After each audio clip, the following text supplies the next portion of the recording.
Mwasibe mutendo bannaffe amawule gaffe gagana amasunga okugabasomera ze Helen's Main Tower no KLM TV kantandike n'emitwe emikulu egikulembedde amawule gaffe ag'olwaleero.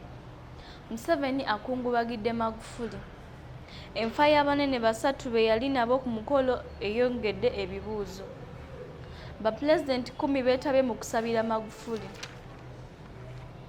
Ababaka ba NUP 11 babatutte mu kkooti. Abavuganyizibwa ku tiketi ya NUP 7 nabo baloopye. Sseggirinya aleesa abazungu okumutaasa ku by'obuyigirize. Nyanzi alomboze bwe yasimattuse. Lipoota z'abawala abattibwa zifulumye. Kansala wa NUP gwe baakumidde olumbe avunaaniddwa mu kkooti. Eyanyakudde essimu ku by'okwerinda amukubye essasi.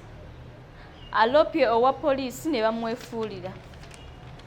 President Museveni akungubagidde abadde President wa Tanzania John Pombe Magufuli ku kitebe kya Tanzania mu Uganda era awandiise mu kitabo ky'abakungubazi ne Janet Kataha Museveni ne bamukungubagiddeko. President amwogeddeko ng'omwagazi w'okwegatta kwa Africa. Awo enfa y'abanene bwe yali nabo ku mukolo gwayongedde ebibuuzo. Augustine Mahiga yali minisita wa constitution y'ebyamateeka yalumbibwa obulwadde ku makya May mu gusooka 2020 nga yakatuuka ku ofiisi ye e Dodoma.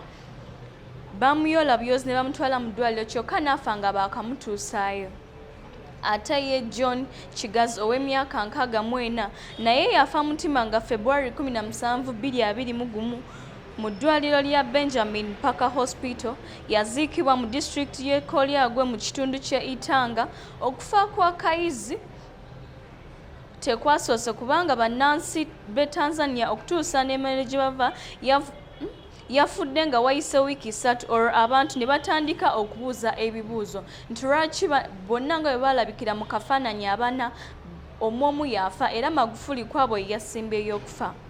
Ate Oswald Simon Mujava abadde omuwandiisi w'olukiiko lwa Cabinet yafudde mu March nga 12 mu kiseera nga Magufuli ali ku ndiri era okufa kwe tekwalangiddwa mu butongole.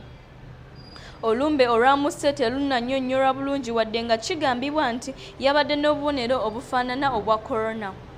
Majuva yali mumyuka wa kamishona atwala provinsa y'e Mara mu kiseera we baamukubira ekifaananyi ne Magufuli.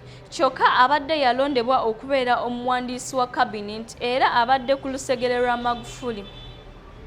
Mu 2019 ekifaananyi kyakubwa aba The Standard bagambye nti obulwadde bwa korona bwali tebuliiwo. Kijja kitya nti abanene bana bafudde nga abasatu bafudde mu mwezi gumu gwokka wakati wa February ne March ate bonsatule ne bafa mutima? Kyebuuzibwa. Kuliko ennyo abasasi baffe.